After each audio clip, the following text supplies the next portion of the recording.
Work, energy and power. ठीक है, तो कुछ छोटी छोटी बातें देख लेते हैं। सबसे पहले वर्क के बारे में।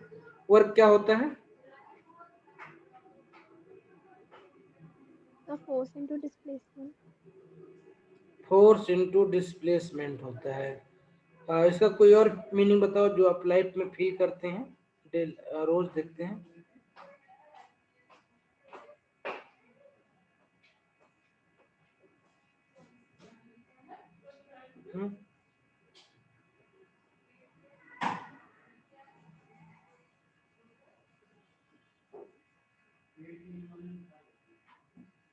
नहीं,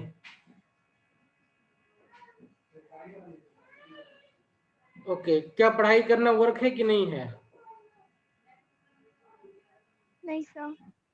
मेंटल है, फिजिकल नहीं है। फिजिकल नहीं है। तो यहाँ पे इस चैप्टर में हम किसकी बात करेंगे? फिजिकल फिजिकल वर्क की बात करेंगे हम। ठीक है, तो फिजिकल वर्क की जो डिफिनेशन है हमने पिछले चैप्टर में फोर्स डिटेल पढ़ लिया है हमने, और हम वेक्टर के बारे में भी थोड़ा बहुत जानते हैं पहले से। तो हमें पता है कि जो डॉट मल्टीप्लिकेशन होता है फोर्स का डिस्प्लेसमेंट के साथ में, क्या होता है? फोर्स का dot product with displacement is called work. Okay, force का डिस्प्लेसमेंट के साथ में जो डॉट प्रोडक्ट यानी स्केलर प्रोडक्ट होता है उसको हम बोलते हैं वर्क। और इसको क्या लिखेंगे सिंपल टर्म में बोले तो एफ डी कॉस थीटा लिखेंगे। ठीक है, ओके। अब चूंकि जो डी आपका तो एक लेंथ हो जाती है, लेकिन एफ तो इसको और भी साइंटिफिकली लिखना चाहे तो हम इसको ऐसे लिखते हैं, F cos theta into D लिखते हैं। क्या लिखते हैं? F cos theta into D, यानी जो फोर्स होता है उसका डिस्प्लेसमेंट के डायरेक्शन में प्रोजेक्शन क्या है, वो multiplied by the displacement is your actual work. या by multiplying force with the displacement, whatever we will get, we will call that as work. Okay, ठीक है बेटा? Yes sir. अब अगर किसी बॉडी पे एक से ज्यादा फोर्स वर्क कर रहे हैं, ठीक है, तो क्या सिचुएशन बनेगी? तो लेट F इक्वल टू, हमें पता है वेक्टर कितने भी काम कर रहे हैं उनके ऊपर वेक्टर अलजेब्रा लगेगी, है ना? F1 plus F2 plus F3 plus dot dot dot Fn, जितने भी फोर्स काम कर रहे होंगे उन सब का रिजल्टेंट फोर्स निकाला जाएगा, और जो डिस्प्लेसमेंट होगी वो आपके पोजीशन वेक्टर के टर्म में, for example R2 minus R1 हो, तो W कितना हो जाएगा आपका? ये बन जाएगा आपका F1 plus F2 plus F3 plus dot dot dot plus Fn dot R2 minus R1 बन जाएगा। ठीक है, बात समझ आ गई? Where R1 is Yes, the sir. position vector of the initial point and R2 is position vector of the final point. ठीक है, तो ये डिस्प्लेसमेंट हुआ है, ये R1 है, ये R2 है। थोड़ा अच्छे से और इसको बनाएं तो थोड़ा हमें डायग्राम में बनाने में इजी लगेगा। This is R1, this is R2, और हमने ये x ले लिया और हमने ये y ले लिया, ये हमारा O हो गया। तो ये हमारा R1 हो जाएगा, है ना, और ये हमारा R2 हो जाएगा। ठीक है, और ये हमारा resultant displacement R1 and R2 हो जाएगा। ठीक है, तो अगर मैं पॉइंट इसको A कह दूं, इसको पॉइंट B कह दूं, A एंड B कह दूं, तो ये हमारा R1 हो गया और ये हमारा R2 हो गया। ठीक है, इस पे बहुत सारे फोर्स लग रहे हैं बॉडी के ऊपर, जो भी ऑब्जेक्ट था आपका यहाँ पे, कितने फोर्स लग रहे हैं, एन फोर्स लग रहे हैं, ठीक है। तो हमें एक्चुअली में क्या है, ये क्या है एक्चुअल में, ये एफ नेट है ना, एफ नेट इनटू, तो क्रॉस नहीं लिखेंगे नहीं तो कंफ्यूजन होगा, एफ नेट जो कि डॉट प्रोडक्ट है R2 माइनस R1, ठीक है बेटा, ये हो जाएगा आपका वर्क। तो सिंपल डेफिनेशन में what is work, work is the dot product of the force with displacement, okay, ठीक है। In very simple word, work is the magnitude of the scalar product of force and displacement. Therefore, work is a scalar quantity. Work is a scalar quantity.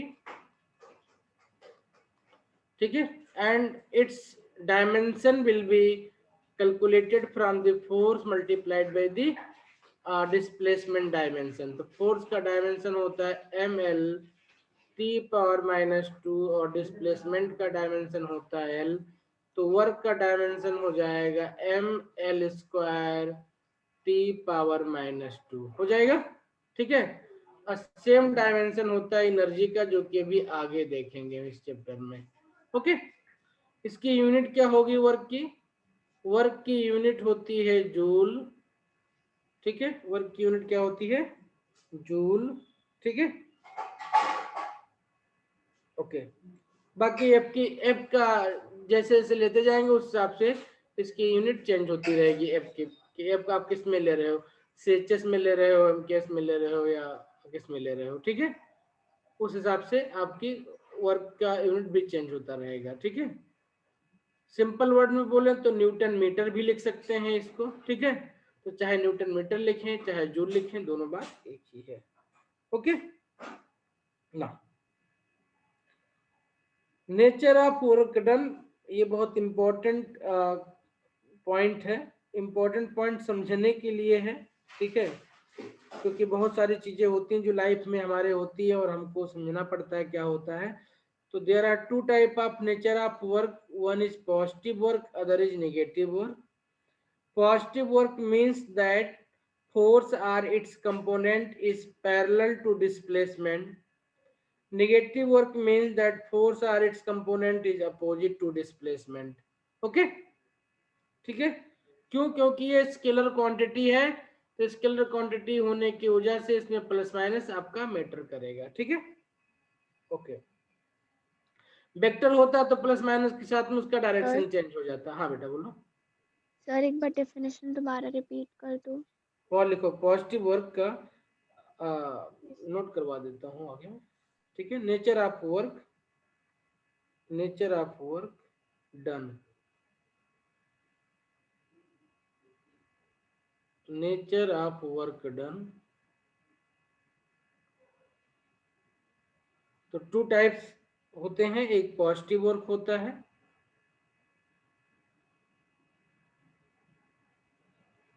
Other क्या होता है आपका negative work होता है। Positive work में क्या होता है, फोर्स और डिस्प्लेसमेंट दोनों का डायरेक्शन सेम होता है, तो क्या लिखेंगे, positive work means that force is parallel to displacement, or in simple word force and displacement are in same direction, F and D have same direction। यहाँ पे क्या है, F and D have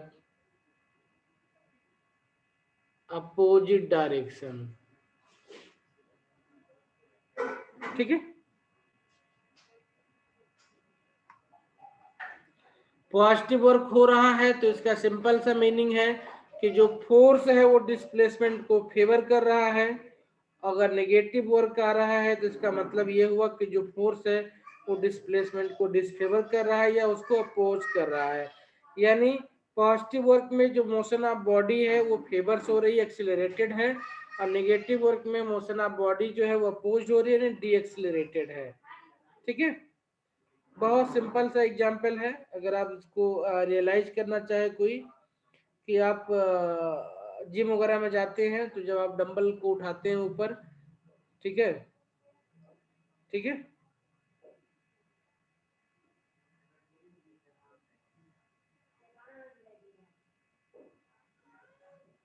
तो वहां पे इसको आप रियलाइज कर सकते हैं इस वर्क को। ठीक है, कि आप ऊपर ले जा रहे हैं या आप नीचे ला रहे हैं उसको। ठीक है, डिस्प्लेसमेंट हमेशा ऊपर की तरफ पॉजिटिव लेते हैं।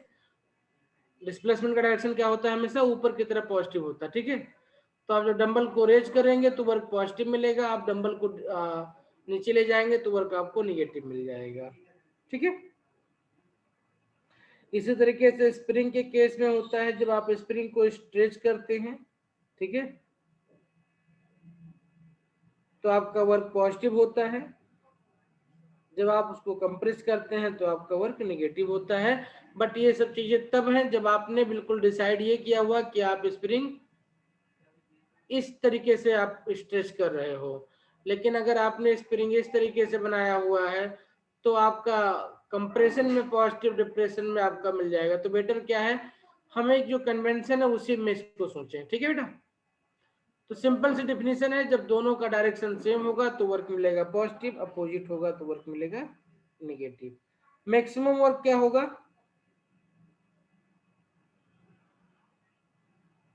मैक्सिमम वर्क क्या होगा? जब कॉस्ट 180 होगा।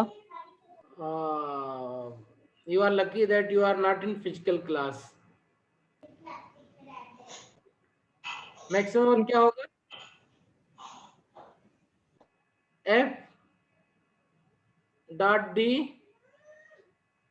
F D cos theta. Okay, ठीक है बेटा, कॉस थीटा। तो कॉस थीटा की मैक्सिमम वैल्यू कितनी होती है? +1 होती है। अब +1 किसके लिए मिलेगी? 0 के लिए मिलेगी। 0। तो when theta equal to 0 degree you will have maximum work. ठीक है, मिनिमम वर्क कब मिलेगा? तो कॉस थीटा की मिनिमम वैल्यू 90। -1 होती 90। है, और ये होता है cos 180 के लिए। यानी थीटा इक्वल टू कितना हो? जब 180 हो। ठीक है, तो हमें मिनिमम वर्क मिलेगा। और 0 वर्क कब मिलेगा? ये हो गया maximum work when theta equal to 0। और मिनिमम वर्क कितना हो जाएगा? मिनिमम वर्क ये भी ऐसे निकालेंगे, F D equal to F T cos theta and cos theta as minimum value -1। ठीक है बेटा, 0 वर्क कितना होगा? 0 वर्क, तो when F D equal to 0 और एफ डी हटा दो, वेक्टर हटा के cos थीटा लिख देते हैं यहाँ पे, और F D cos theta equal to 0। तो condition 1, when neither f equal to 0 nor d equal to 0, then 0 work you will get only when theta equal to 90 degree, since cos 90 equal to 0।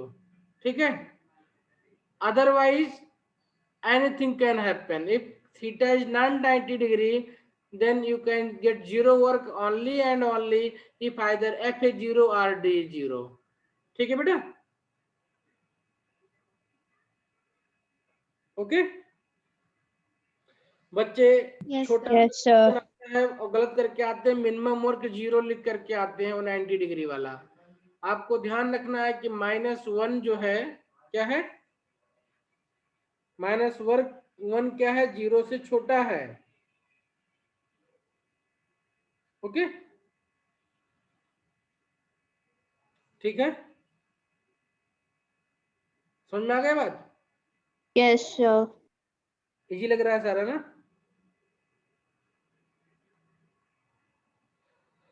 Okay now, तो अब इस वाले case को थोड़ा discuss करते हैं। ये जब थीटा 90 डिग्री बने तो इसको क्या बोलते हैं? When force is perpendicular to displacement. और इस तरीके का एक मोशन आपने क्लास 9th या 10th में पढ़ा होगा, आई डोंट रिमेम्बर एक्चुअली, जहाँ पे आपने फ्लेमिंग्स रूल वगैरह पढ़ा होगा, या आपने मोशन ऑफ चार्ज पढ़ा होगा। एक्चुअली में क्या पढ़ा होगा? मोशन ऑफ चार्ज, ठीक है, याद है? F equal to yes Q sir. B cross B, F equal to Q B B, पढ़ा है ना? Yes sir. ठीक है, वो इसका क्लासिक एग्जांपल होता है व्हेन F एंड D आपका जो होता है क्या होता है? परपेंडिकुलर टू द डिस्प्लेसमेंट होता है। ओके, तो if force is perpendicular to the displacement, ठीक है, if force is perpendicular to displacement W equal to 0 हो जाएगा। एग्जाम्पल बताओ, 2-3 एग्जाम्पल इसके बताओ फटाफट हमको। W equal to 0, pushing a wall. Equal to 90 degree. Example बताओ, pushing example. A wall. Wall को पुशिंग पुश दी करना। वॉल, तो क्या वॉल का डिस्प्लेसमेंट हो रहा है? 0। ओके, तो वॉल का डिस्प्लेसमेंट आपने 0 कर दिया। नहीं सर, मतलब परपेंडिकुलर है ना। नहीं, तो वहां तो वॉल तो पुश ही नहीं हुई ना। Yes sir. जहाँ पे कंडीशन है इस कंडीशन सर की F does not equal to 0 and D does not equal to 0 हो। अब बताओ, हाँ सर बोलो। जब हम कोई लोड या कोई बैग लेके जा रहे हैं इन अ बिल्कुल, जो हम सर पे स्ट्रेट रखते लाइन। हैं coolie, when a coolie travels on a horizontal platform, okay, yes sir. with a load on his head, so why only coolie travels? must be Lavanya and I can also travel, okay, ठीक है, तो इसी concept को दिमाग में yes. रखा गया। तो फिर बताओ, फिर वो वर्क कैसे करता है अगर वर्क 0 है तो?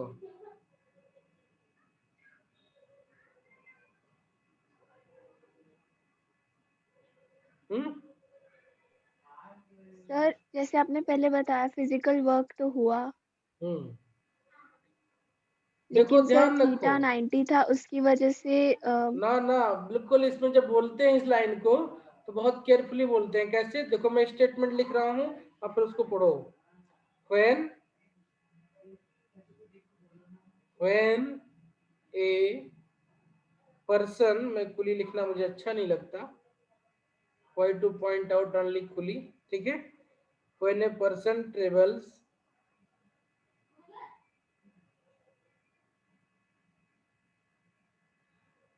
on a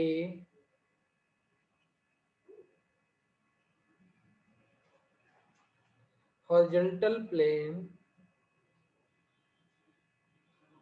या प्लेटफॉर्म लिख दो और अच्छा लिखना है तो,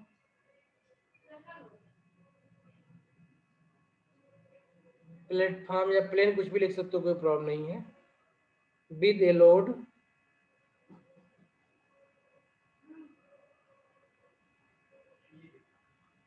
on his head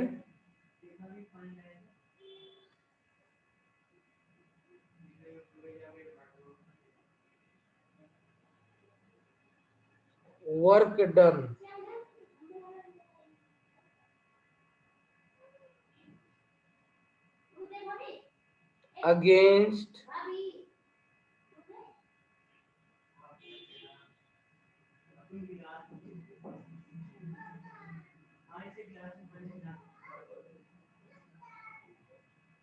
done against gravity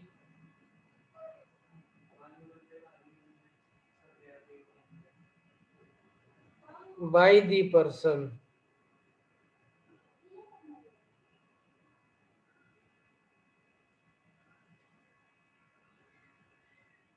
is 0,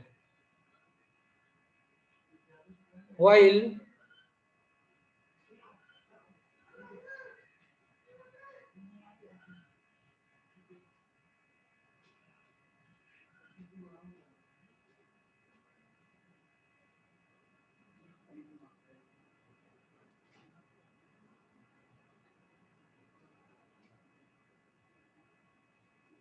against the friction is positive. ठीक है, क्लियर पिक्चर आ गई। Yes, sir.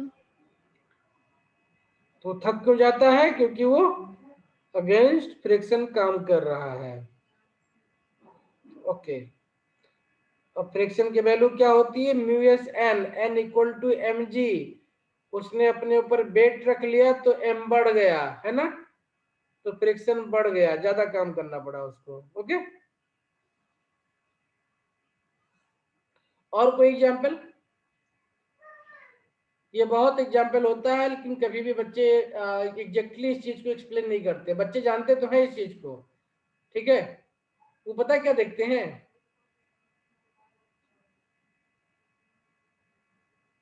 ये आदमी खड़ा है, ठीक है, इसने अपने ऊपर बॉक्स रखा हुआ है ऐसे, ठीक है, अच्छा ये बॉक्स रखा हुआ है, ये मोशन कर रहा है ऐसे, तो यहाँ पे फोर्स कहाँ लग रहा है? कभी बच्चा फोर्स एनालाइज नहीं करना चाहता है यहाँ पे, ठीक है। फोर्स कौन सा लग रहा है यहाँ पे? इन दोनों का फोर्स कैसे लग रहा है? एमजी नीचे की तरफ लग रहा है, ये है आपका फोर्स, और डिस्प्लेसमेंट किधर हो रहा है? इधर हो रहा है, तो इनके बीच में एंगल कितना बन गया? ये 90 डिग्री हो गया। ओके, बात समझ में आ गई ना? ठीक है, कोई और एग्जांपल बताओ।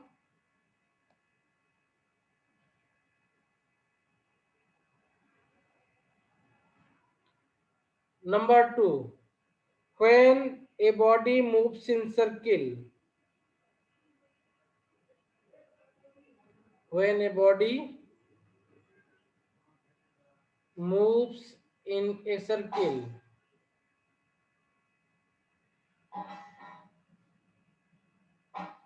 when a body moves in a circle, the work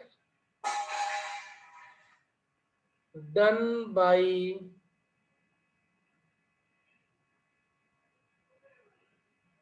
centripetal force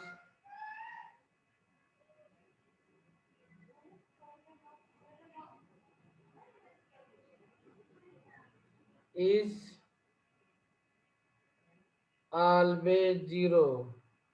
How? Circular motion में सेंट्रीपिटल फोर्स हमेशा सेंटर की तरफ होता है ना, और ये किसी भी पॉइंट पे जो आपका डिस्प्लेसमेंट होता है या वेलोसिटी होती है या एक्सीलरेशन होता है, उसका डायरेक्शन क्या होता है? इसके परपेंडिकुलर होता है, ठीक है बेटा, ओके।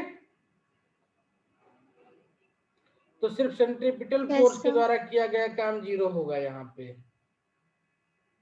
तीसरा एग्जाम्पल जो हमने पढ़ा हुआ है उसको भी लिख सकते हैं। In case of motion of a charge particle, in case of motion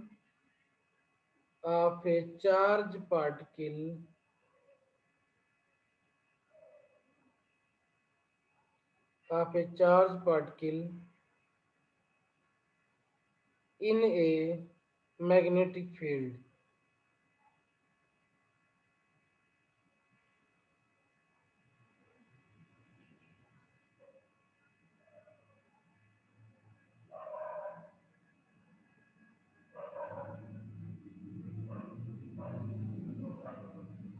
ठीक है। In case of motion of a charged particle in a magnetic field,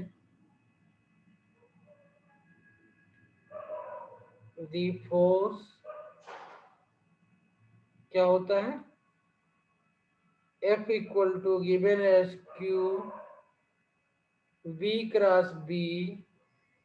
हमको पता है जब क्रॉस प्रोडक्ट दो का करते हैं वो भी वेक्टर होता है, तो वो इन दोनों के परपेंडिकुलर होता है, याद है?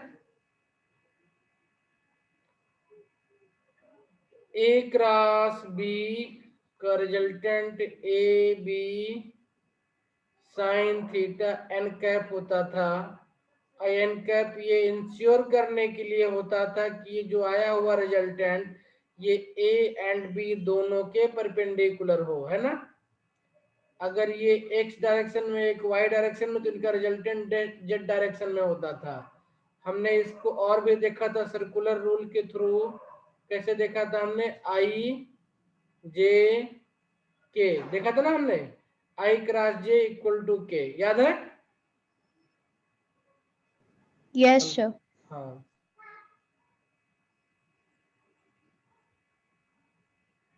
बेसिक हमें कभी छोड़ना नहीं है, बेसिक पकड़ के रखना है, ठीक है। बेसिक पकड़ के रखेंगे तो जो भी टफ से टफ चीजें आएंगी वो बन जाएंगी। In a magnetic field the force is always perpendicular to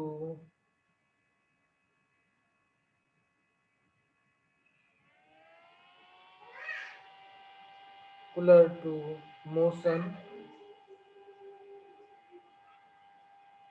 hence or therefore hence work done by this force is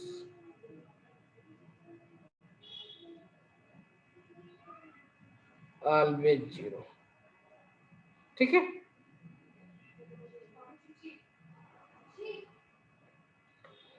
अब ये तो इस केस के लिए हो गया, बाकी जीरो कोर्स के केस के लिए दो सिचुएशन और बनेगी।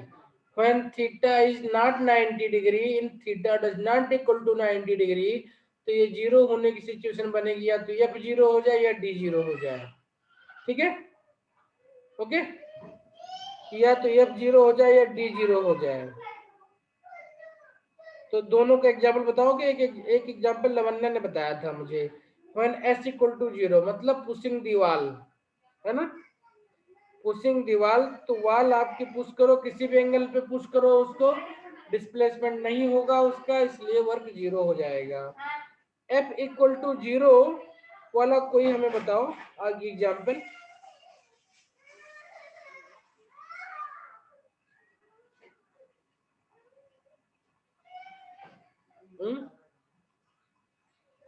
कोई जब बताओ जिसमें F जीरो हो, मोशन हो रहा हो आपका।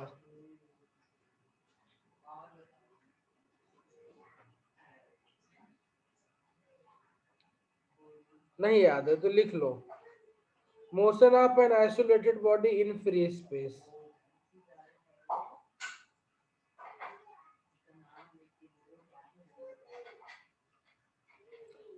ठीक है, तो इस पे एक दो छोटा छोटा क्वेश्चन बना के देखते हैं जितना पढ़ा हुआ है, फिर हम देखेंगे एफ वेरिएबल यूज करके।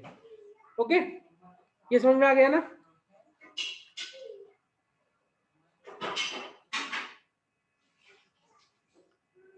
Hello yes sir. बेटा, ये सुनो, बोलते रहो। Okay sir. ऑनलाइन क्लास में दिखता नहीं ना बच्चा क्या फील कर रहा है, ठीक है।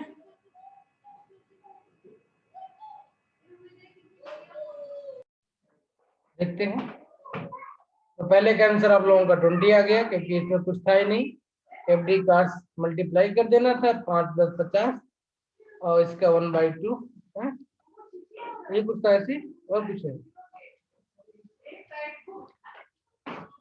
5 kg and 10 मीटर,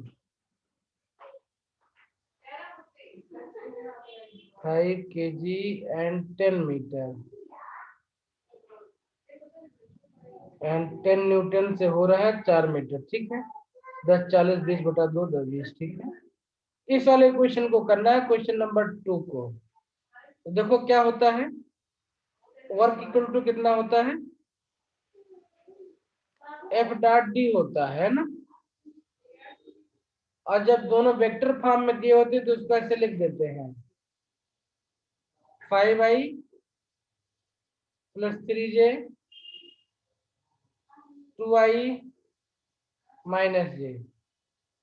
और जब i j और k में मल्टीप्लीकेशन करते हैं तो i इंटू जे जीरो हो जाता है, j इंटू आई जीरो हो जाता है, क्योंकि i j के बीच में cos 90 डिग्री हो जाता है। तो बचता है क्या इसमें, आई और जे बचता है खाली, ठीक है, बाकी सारे टर्म 0 हो जाते हैं। तो ये हो जाएगा 5 इंटू 2 बचेगा यहाँ खाली, प्लस 3 इंटू -1 बचेगा यहाँ, ये कितना हो जाएगा 10 - 3, कितना हो जाएगा 7 joule, is your answer, 7 joule is your answer. Okay, simple सा फार्मूला होता है, कैसे लिखते हैं इसको, A1I B1J C1K का डॉट प्रोडक्ट लेते हैं A2I B2J C2K से, तो इसकी वैल्यू हो जाती है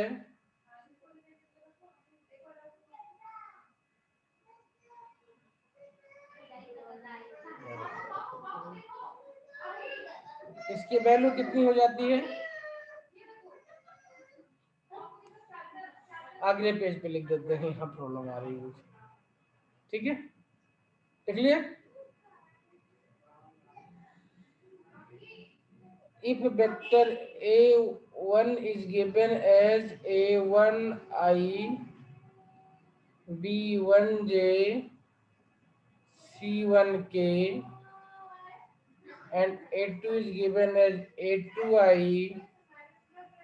B2J C2K, then A1 dot A2 is given as A1 A2 B1 B2 C1 C2, ठीक है,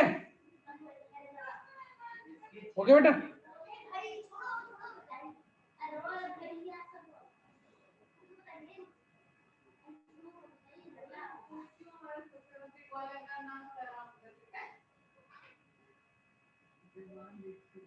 ओके, हो गया।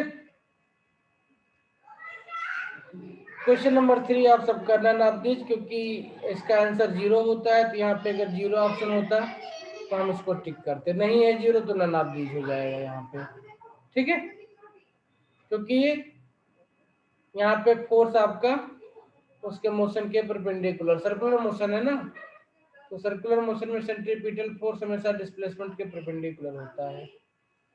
चलिए आगे बढ़े।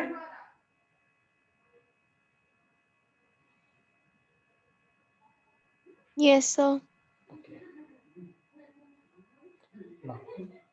तो ये था जब फोर्स हमारे पास फिक्स था। आप देखते हैं कि work done by variable force, work done by variable force, variable force का मतलब इसका मैग्नीट्यूड विद टाइम चेंज हो जाए, ठीक है, ये भी हमने देखा हुआ है पहले, लेकिन एक बार फिर से देख लेते हैं। Work done by variable force,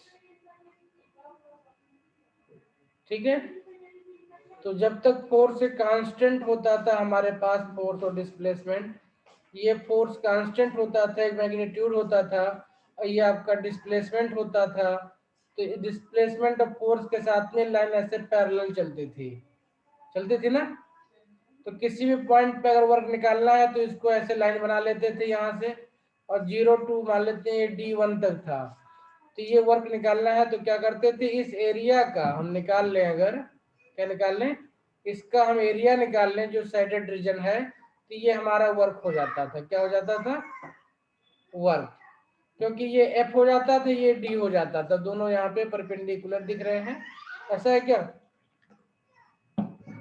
देखो एक स्वाइप प्लॉट करें इसका मतलब नहीं कि दोनों परपेंडिकुलर हैं, सिर्फ दोनों के मैग्नीट्यूड को प्लॉट किया 2D में, ठीक है, नहीं तो यहाँ पे 90 डिग्री दिखा के इसको 0 बना दो, ठीक है बेटा ना।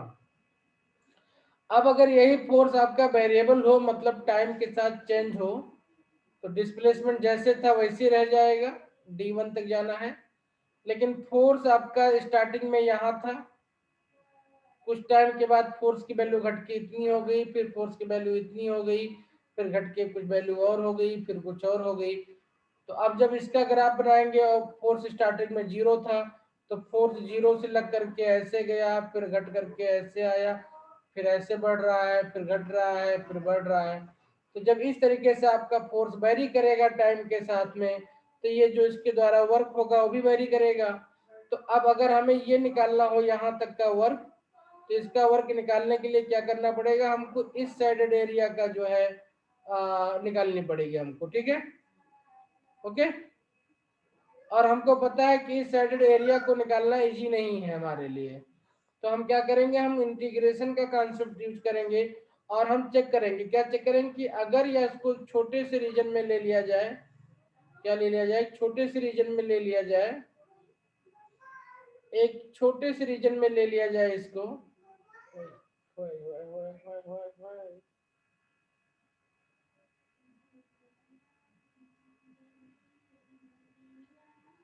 ठीक है, एक स्ट्रिप ले लिया जाए, वो छोटा सा रीजन ले लिया जाए, तो हम देख सकते हैं कि ये आपका रेक्टेंगुलर दिख रही है स्ट्रिप, है ना, ये देखो,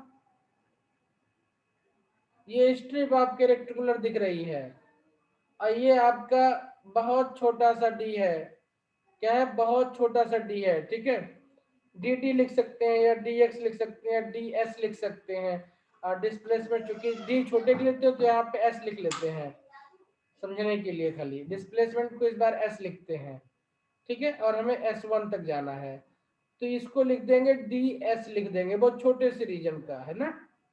और फोर्स आपका इस पे अप्लाइड कितना हो रहा है, एफ अप्लाई हो रहा है इस पॉइंट पे, तो इस स्ट्रिप का एरिया कितना हो जाएगा, एफ इंटू डी एस हो जाएगा इस स्ट्रिप का एरिया। इसी तरीके से हर छोटे छोटे स्ट्रिप को बनाएंगे, इसको क्या करेंगे, छोटा छोटा स्ट्रिप बनाएंगे ऐसे, और छोटे छोटे बनाएंगे, इनको ऐसे बनाएंगे कि ये रेक्टेंगल की तरह हमको सीन्स हो, तो ये हमारा A1 हो जाएगा, A2 हो जाएगा, A3 हो जाएगा। तो या तो हम इन छोटे छोटे एरिया को ऐड करें या फिर क्या करें, इन छोटे छोटे एरिया को इंटीग्रेट कर दें, ठीक है। तो जब वेरिएबल फोर्स होता है हमारे पास, तो जो वर्क होता है that will be either added over whole the region और can be integrated from point, or let's say this is point A and this is point B, तो A to B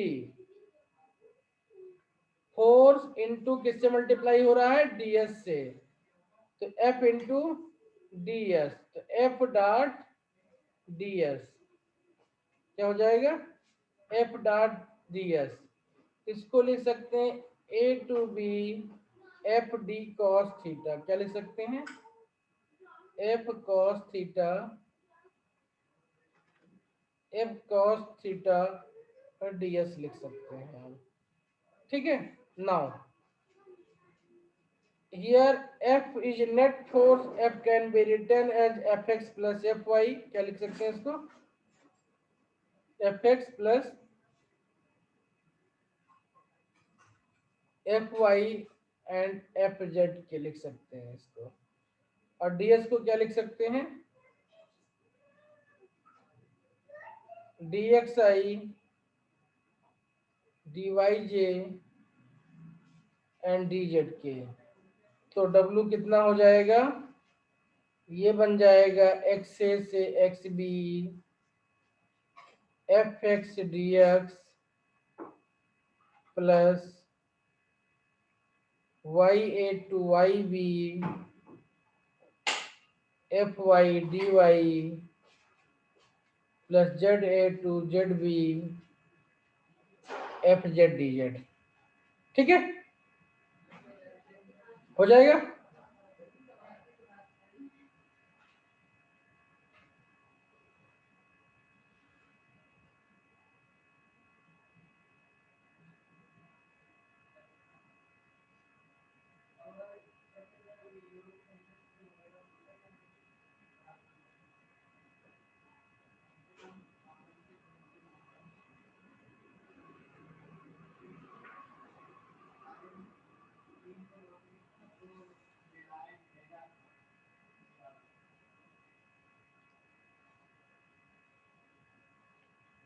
क्वेश्चन को करते हैं, इस फार्मूले को नोट करने के बाद में हमें क्या निकालना है, हमें वर्क निकालना है।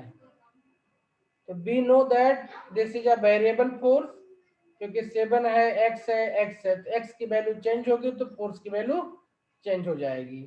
तो वर्क कैसे निकलेगा, कहां से किया, 0 to 5 मीटर गया है, तो 0 to 5 मीटर लिखेंगे यहाँ,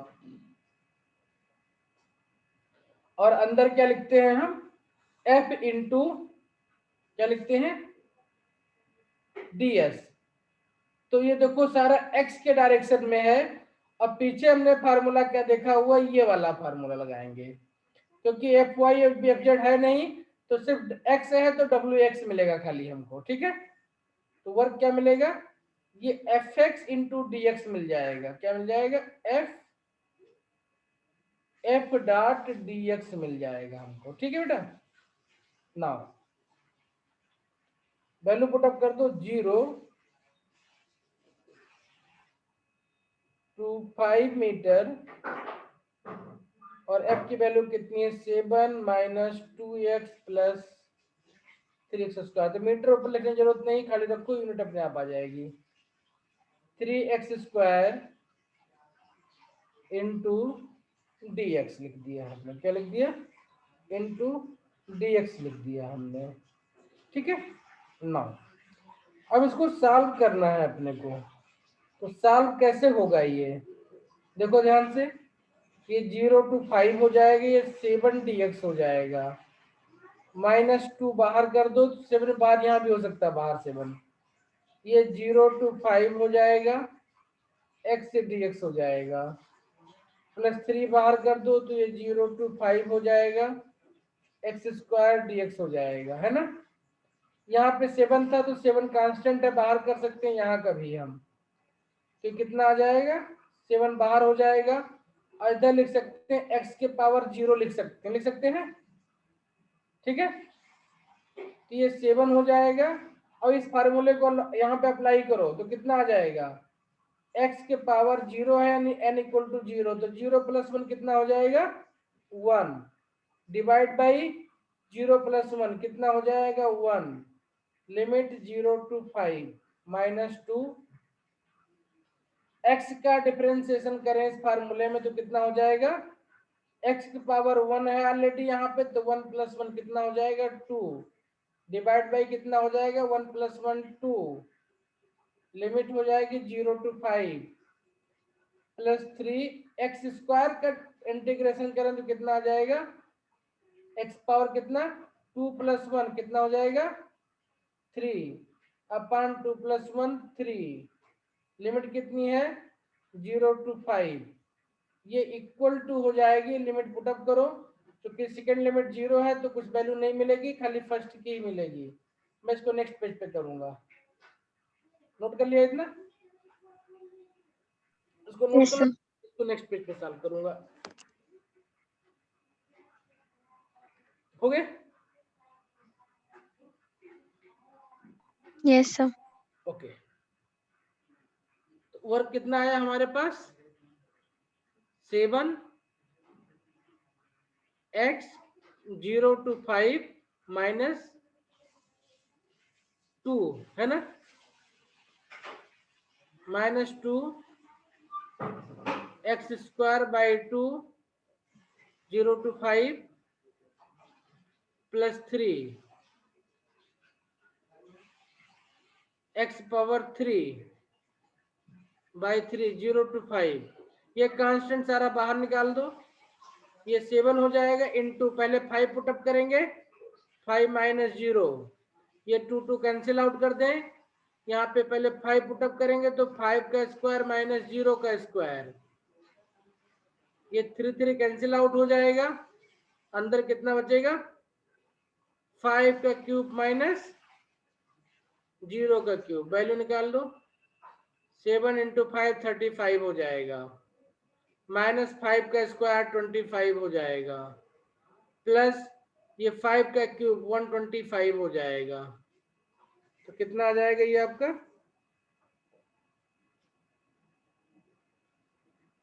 कितना आ गया बेटा, 135। 135 जूल हो गया आपका आंसर, ठीक है, 135 जूल पहला ऑप्शन है, ओके। तो ठीक है, तो इस क्वेश्चन का ऑप्शन आपका ए हो गया। इंटीग्रेशन पे बेस्ड एक क्वेश्चन और कराया जाए, कर सकते हैं।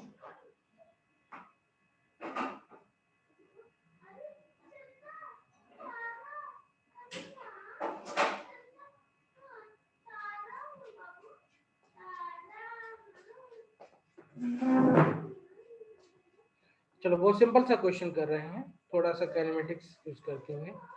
Work done in time t question है।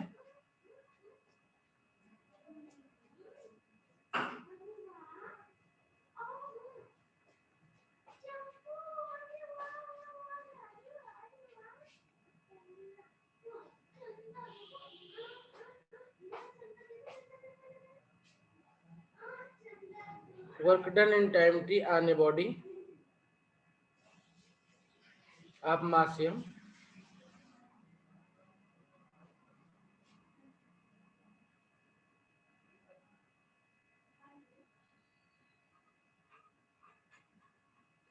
which is accelerated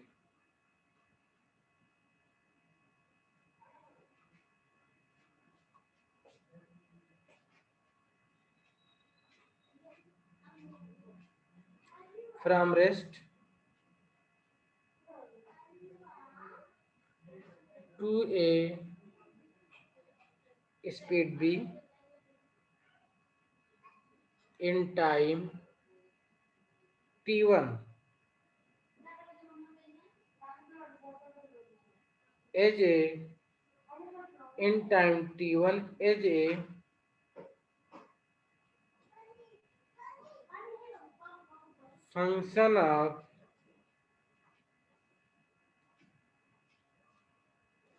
function of time t is given by, आपका ऑप्शन है half m b upon t into t1 square. ठीक है,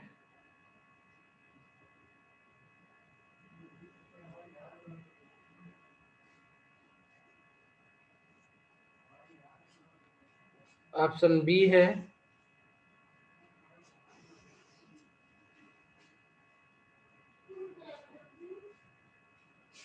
m b upon t1 t2 square. Option C है half m b square upon t1 square t2 square. And option D है half M b upon t1 square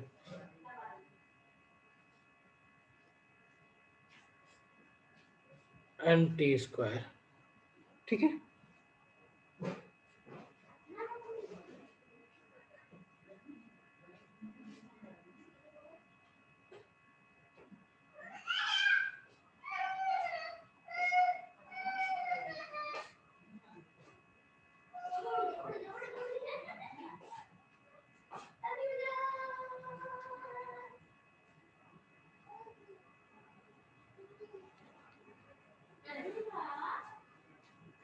क्या होगा answer?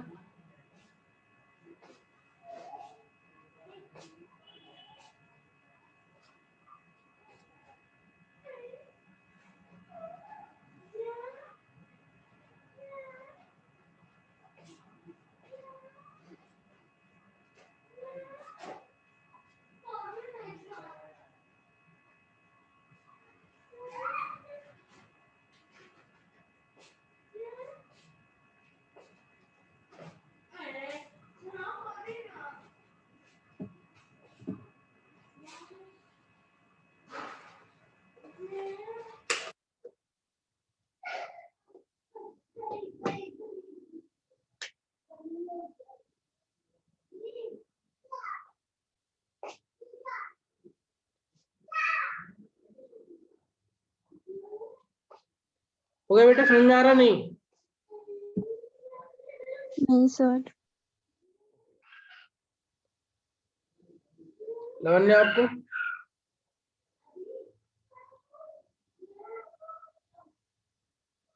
Yes sir, एक minute, मेरा शायद हो गया। बताओ।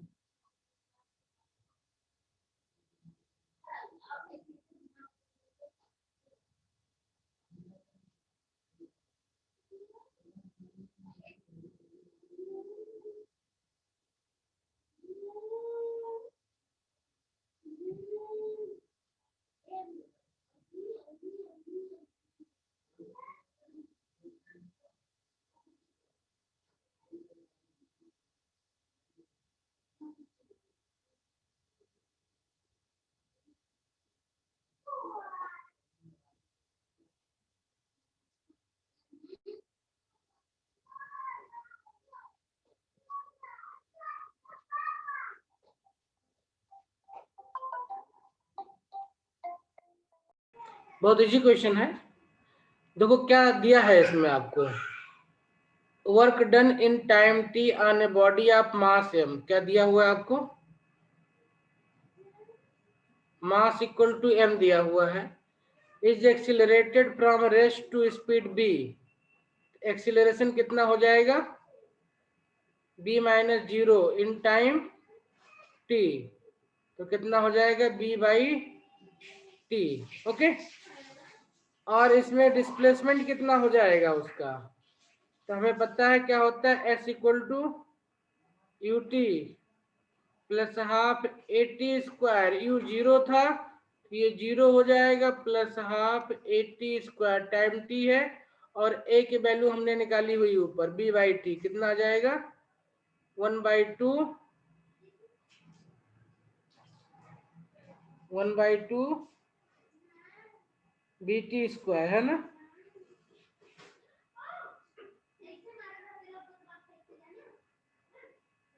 टाइम दिया हुआ है, t1 दिया हुआ है, तो इसको आप t1 कर दो। क्या कर दो इसको? t1 कर दो, ठीक है।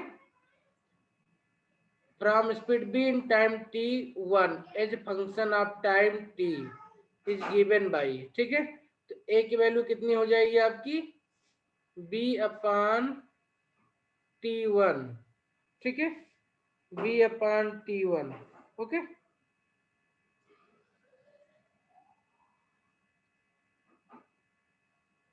ओके,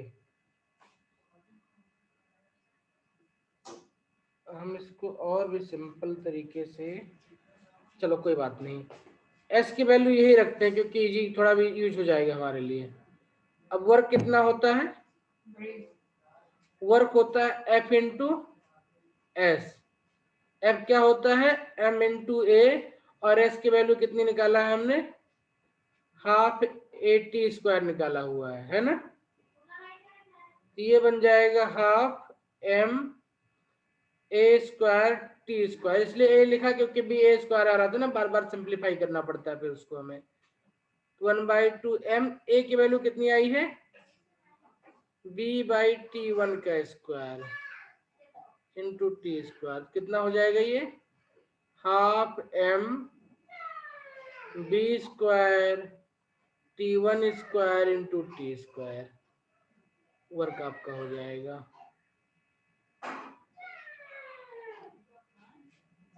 ठीक है, ऑप्शन नंबर सी।